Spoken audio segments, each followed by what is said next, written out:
Pildi ka ba sa kinabuhi? Naguul ba kaayaw ka? Kay gibiyaan ka, nawad-an kag butang, namatyan ka, dawala ka na'y paglaom. Mga igsuon, dili kanunay nga naa ka sa ubos. Maabot ang time nga naa na pud ka sa taas ug mabalik na ang kalipay nga dako diha sa Ginoo. Abi nyo ang kinabuhi manggo dili kini straight line. Mura kini og gulong ng palad. Naay time nga naa ka sa ubos, napoy time nga naa ka sa taas. Itaas ka sa Ginoo mga igsuon sa malabot nga panahon. Pero ayaw kini kalimting nga butang nga dapat ninyong buhaton.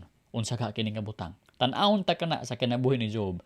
Ang butang nga iyahang gibuhat busa gitaas siya pag-ayo sa Ginoo. Mao kini ang istorya sa kinabuhi ni Job. May tawong ginganlag Job nga didto nagpuyo sa Uz. Nagsimba ug nagmatud-anon siya sa Dios. Matarong siya ug naglikay sa pagbuhat sa daotan. Wow, kanindot aning tawhana.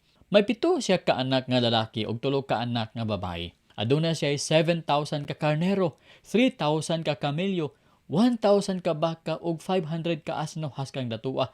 Daghan usab siyag sulugoon ug siya maoy labing dato sa tibuok sidlakan. Nabatasan sa iyang mga lalaking anak ang pagbanos-banos sa pagbangkete nga tambungan nilang tanan ug dapiton usab nila ang ilang 3 ka igsuong babaye. Unya, inigkahuman sa maong mga bangkete, si Job mobangon sayo sa buntag ug maghalad siyag mga inihaw nga mga mananap alang sa matag usa sa iyang mga anak.